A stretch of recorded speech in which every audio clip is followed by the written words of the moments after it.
Istorya Tagalog Horror Stories.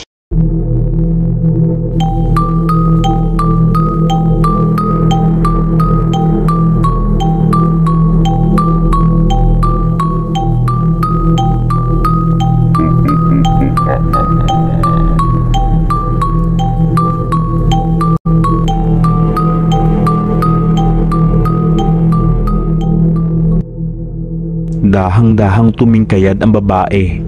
Bago pa man siya makagalaw ay lumapat na ang mga labi nito sa mga labi niya. Hindi mapigilang sumimangot ni Aliyah habang nakatitig sa nakatulalang lalaki nang makabalik ito mula sa pakikipagtagpo kay Maria. Wala na itong imik. Hindi man lang siya nito kinibo o ano paman. Diretso itong umupo sa papag at tila baliw na tumitig sa kawalan. Padabog niyang ibinaba ang kaldero matapos hugasan ng bigas na kailangan niyang lutuin. Nilingon niyang muli si Conrado, ngunit hindi man lang ito natinag. Nakatulala pa rin ito at nakatitig sa labas. Nakagat niya ang ibabang labi. Bigla na naman niyang naisip ang babaeng si Maria. Hindi niya mapigilan itanong sa sarili kung ano kaya ang ginawa nito sa binata at nagkaganito ang kuya Conrado niya. Binuhusan niya ng gas ang uling na nabili at itinapon dito ang posporong sinindihan niya. Kahoy talaga ang gamit nila pang luto, pero hindi naman siya marunong sa ganoon. Si Conrado ang laging nagpapaapoy, ngunit dahil wala ito sa sarili ay wala siyang pagpipilian kundi ang bumili ng uling kila Aling Nadia. Umupo siya sa tabi ng mesa at muling tinitigan ang lalaki. May kaunting kirot siyang nararamdaman sa kanyang puso nang maisip na baka may namamagitan na kay Conrado at Maria. Hindi mapakali si Aliyah. Gusto niyang itanong dito kung may gusto ba ito kay Maria o sila na. Ang problema lang ay wala siyang lakas ng loob. Natatakot siya sa magiging sagot nito. Natatakot siyang marinig mula sa mga labi nito ang salitang oo. Pinuno niya ng hangin ng dibdib at ibinuga iyon. Nang lumipas pa ang ilang minutong hindi pa rin siya kinakausap nito, ay mabigat ang dibdib na pumasok siya sa loob ng sariling silid. Samantala, isang malakas na sampal ang dumapo sa pisngi ni Romana matapos niyang tuluyang sabihin sa nakatatandang kapatid ang bagay na matagal na bumabagabag sa kanya. Lumuluhang binalingan niya ito ng tingin at nakita ang matinding galit sa muka ng kanyang ate Nadia. "Sino? Sumagot ka, Romana. Sino?" Dinuro-duro si Romana ng kanyang ate Nadia habang itinatanong iyon. Isang lunok ang kanyang ginawa bago umiling. Muli na namang nagdilim ang paningin ng kanyang ate Nadia. Agad itong nilapitan ang lumuluhang kapatid at mahigpit na hinawakan sa magkabilang braso. "Sabihin mo sa akin, Romana, kung sino ang demonyong bumuntis sa'yo. Sabihin mo, Romana." Hindi na napigilan ng babae ang sarili at kumawala na ang mga luhang pinipigilan nito. "Bakit mo pa gusto malaman, ate? Kahit sabihin ko wala nang magbabago. Buntis na ako." Wika ni Romana. Natigilan sa pagkasalita si Romana na muli niyang maramdaman ang malakas na sampal ng kanyang ate Nadia. Mabilis siyang napahawak sa kanang pisngi niya. Tila namanhid ang parting iyon sa lakas na naging sampal nito. Tumayo si Nadia at naluluhang umupo sa kama na malapit sa kanila. Patuloy sa pag-agos ang mga luha sa pisngi nito. Bakas ang pinaghalong galit at sakit sa sariling mukha. Pulang-pula rin ang mukha nito dahil sa matinding galit na nararamdaman. Iginapang ko ang pag-aaral mo, Romana. Lahat ginawa ko, makapagtapos ka lamang. Pero ano nangyari? Halos hindi makapagsalita ng maayos ang kanyang ate sa tindi ng emosyong nararamdaman nito. Romana, marami pa akong plano sa iyo, Romana. Tapos, magpapabuntis ka lang. Wika ng kanyang ate Nadia. Ipinikit ni Romana ang mga mata at pinahid ang mga luha sa pisngi niya. Pinilit niyang hindi humagulgol dahil paniguradong naririnig ng mga kapitbahay nila ang pagtatalo nilang magkapatid. Sino ang demonyo bumuntis sa'yo, Romana? Sabihin mo sa akin. Matalim ang mga matang binalingan niya ng tingin si Nadia. Si Soliman ang bumuntis sa akin. Pagalit na wika ni Romana. Mabilis na kumunot ang noo ng kanyang ate Nadia. Kung kanina ay makikitaan ng sakit ang mukha nito, ngayon ay tanging galit na lamang ang mababakas sa mukha ni Romana. Walang hiya. Galit na wika ng kanyang ate Nadia. Mabilis itong tumayo at pagalit na kinuha ang itak sa ilalim ng kama nito. Nagmamadali itong pumanaog mula sa kanilang bahay at nagmamadali ding umalis. Hindi na tinangkang pigilan ni Romana ang nakatatandang kapatid. Naniningkit ang mga matang tumayo siya at lumabas din ng bahay nila. Nag-aapoy sa galit ang mga mata niya. May bigat siyang nararamdaman sa kanyang dibdib habang tinatahak ang daan palabas. Pinahid niya ang mga luha sa pisngi. Nang tuluyang makalabas, bumungad sa kanya ang ilang mga tao sa labas ng sariling bahay ng mga ito. Nakikichismis sa naririnig nilang pag-aaway. Matapos tingnan ng masama ang bawat taong nakikita niya, walang atubili siyang pumasok sa bakuran ni Tio Gado. Hindi niya pinansin ang matandang lalaki sa tapat ng pintuan nito at nagtatakang nakatitig sa kanya. Dumiretso siya ng lakad patungo sa likuran ng bahay nito, papunta sa kubo. Nang makalapit sa nakabukas na pintuan, ay nakita niyang nakaupo si Conrado sa papag. Nandyan ba si Aliyah? Walang paligoy-ligoy niyang tanong. Oo, Romana, nandito si Aliyah. Anong kailangan mo? Tumayo si Conrado at lumapit sa pintuan. Pwede mang pumasok, Conrado?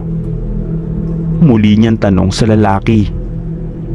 Hindi na nagawang sumagot ni Conrado nang biglang lumabas mula sa silid nito si Aliyah. Mabilis naman pumasok si Romana at nilapitan ang dalaga. Napakakati ng dila mo. Ikaw iyon, hindi ba?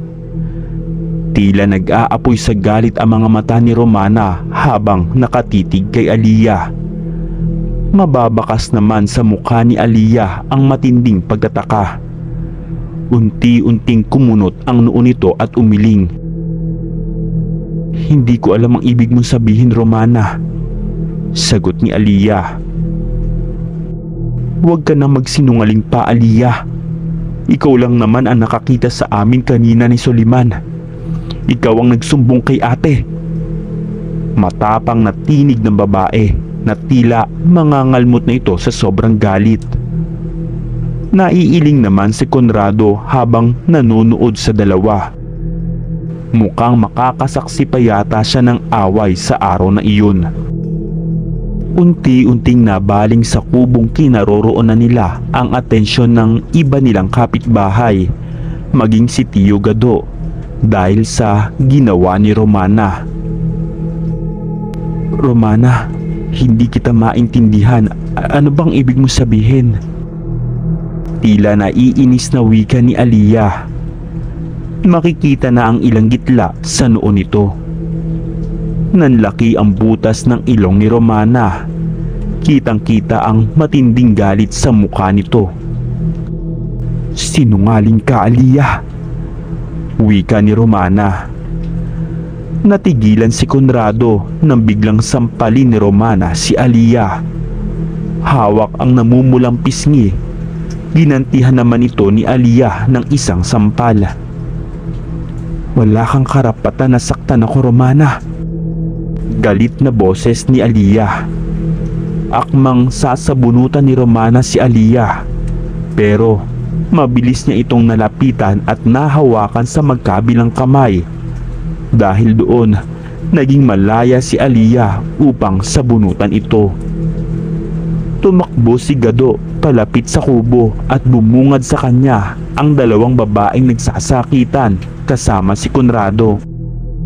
Si Aliyah ay nakasabunot sa buhok ni Romana habang sumisigaw naman at nagmumura ito dahil hawak ng binata ang mga kamay ni Romana mula sa likuran. Lumapit si Gado sa dalawang babae at sinubukan silang paglayuin. Tumigil na kayo. Tama na. Ano ba? Mabilis nitong hinawakan sa mga braso si Romana nang bitawan ito ni Conrado. Agad namang pinigilan ng binata mula sa likuran si Aliyah. Pilit nitong inilalayo ang babae kay Romana. Aliyah, iha, tama na. Buntis itong si Romana. Baka mapano ang bata sa sinapupunan niya, wika ni Tio Gado. Nang marinig ang sinabi ni Tio Gado, doon na natauhan si Aliyah.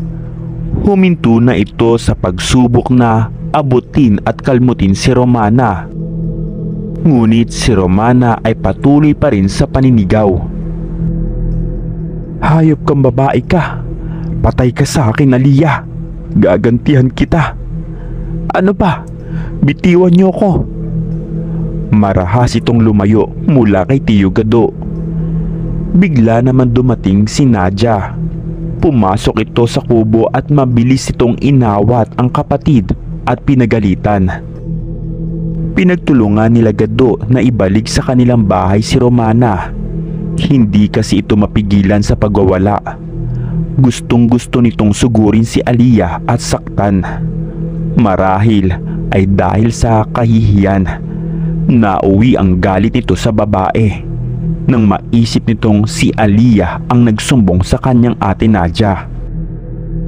Nang makalayo naman ang mga ito, ay mabilis na hinarap ni Conrado sa kanya si Aliyah at hinawakan sa magkabilang pisngi. Nag-aalala siya baka nasaktan si Aliyah dahil pulang-pula ang mukha nito. Hindi pa naman sanay ang dalaga sa mga ganoong away.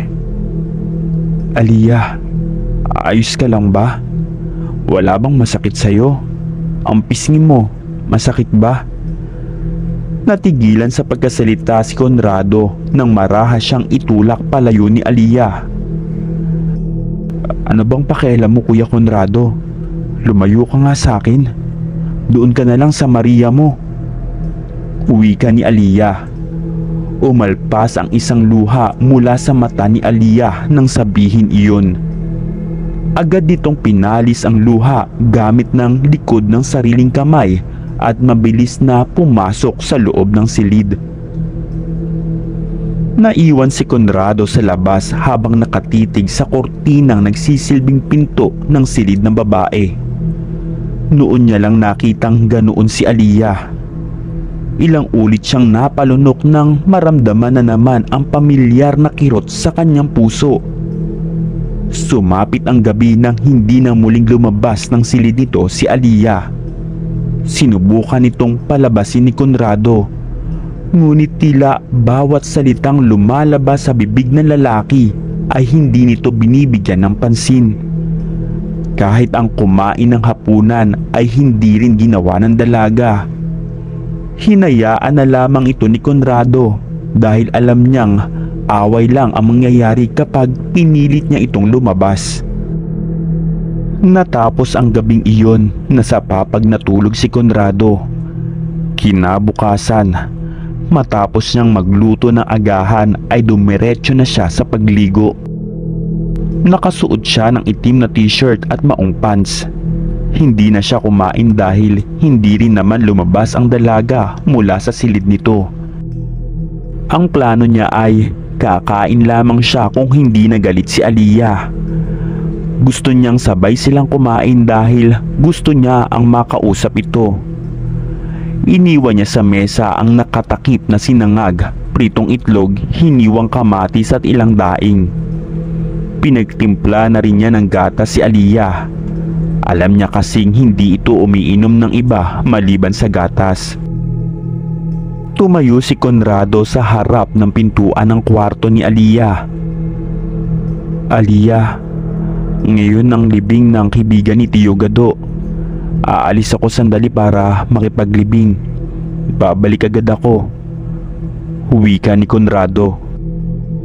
Sandali siyang tumahimik upang hintayin ang magiging sagot ni Aliyah. Makalipas ang ilang segundo ay nagsalita rin ito. Pero bahagyang kirot sa puso ang naramdaman niya sa sinabi ni Aliyah. Kahit huwag ka nang bumalik. Tugon ni Aliyah. Ilang beses siyang napalunok dahil sa narinig. Maya-maya ay humugot siya ng malalim na hangin bago iyon ibinuga upang pagaanin ang dibdib, pero bigo siyang gawin iyon. Nasa mesa ang pagkain na, kumain ka na. Muli niyang pinuno ng hangin ng dibdib saka mabigat ang loob na humakbang. Aliyah, aalis na ako. Wika ni Conrado. Alauna ng hapon, kasabay ng pag-ihip ng malakas na hangin ang paglamlam ng liwanag sa kapaligiran dahil sa pagtakip ng makakapal na ulap sa haring araw. Nakatayo ang babaeng si Maria sa tapat ng bahay ni Tio Gado habang malapad ang ngiti sa mga labi. Saan ka na naman pupunta? Aawain mo na naman si Aliyah. Wika ni Nadia. Pwede ba ate? Sandali lang ako. Tugon naman ni Romana. Bahagyang nangunot ang noo ni Maria nang makalanghap ng sariwang amoy. Mula sa bahay ni Gado ay nalipat ang tingin niya sa tindahan malapit sa kinatatayuan. Nakatayo sa harap nito ang isang babaeng nakapalda ng dilaw at nakasuot ng puting damit. Nagsimula siyang humakbang at nang lumingon paharap sa kanya ang dalaga ay pasadya niya itong binunggo. Aray, ano ba? Mataray na sabi ni Romana.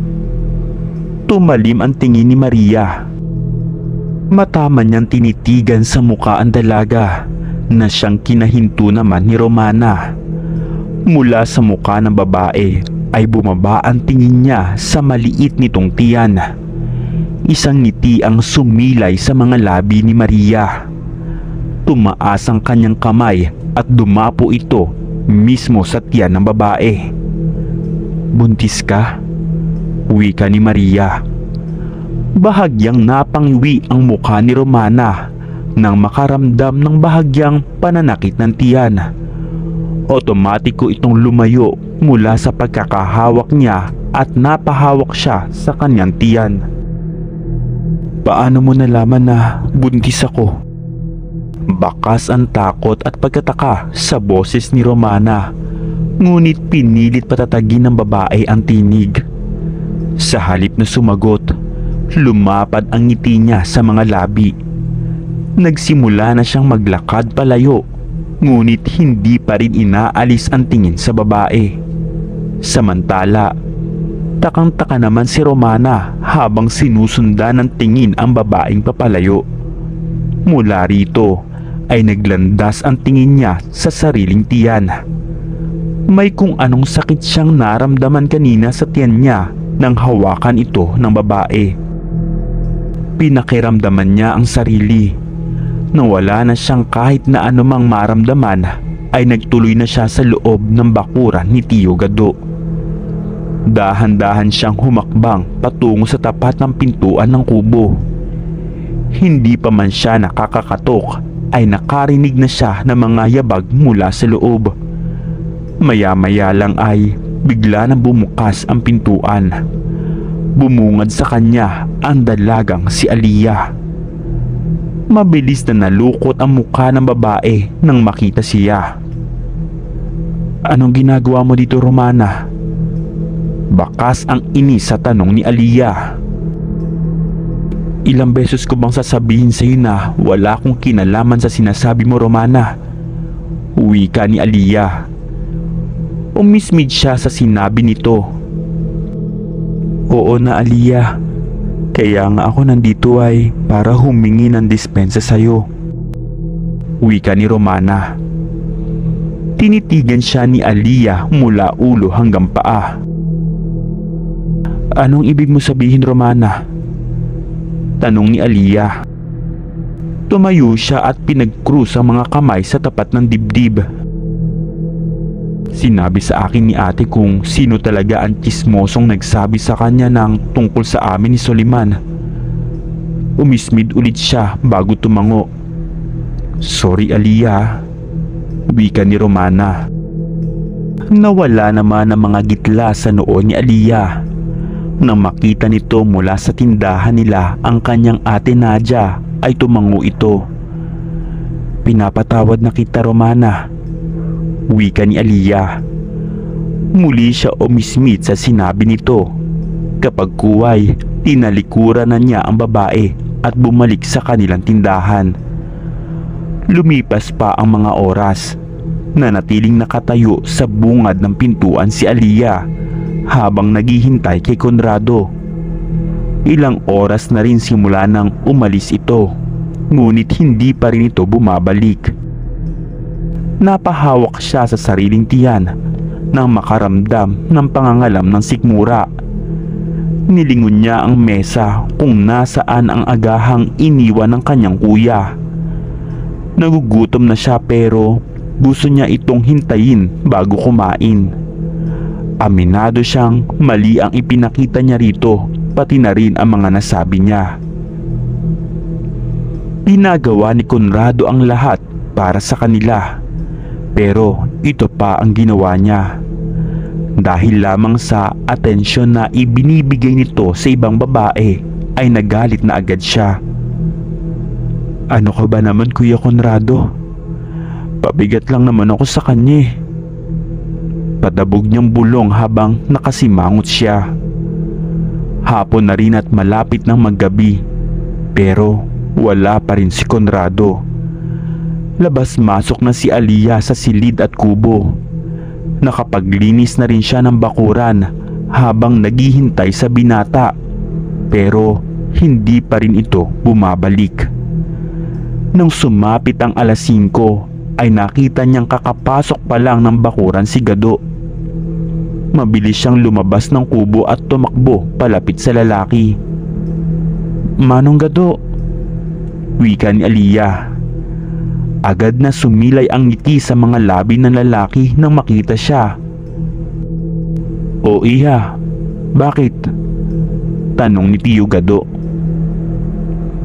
Alanganin siyang ngumiti rito.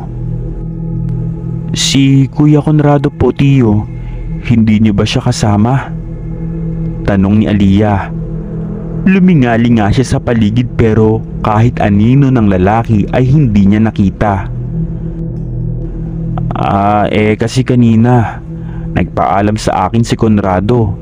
Sandali lang daw, may pupuntahan lang kaso hindi na bumalik," sagot ni Tiyo Gado. Nanlumo siya sa mga narinig.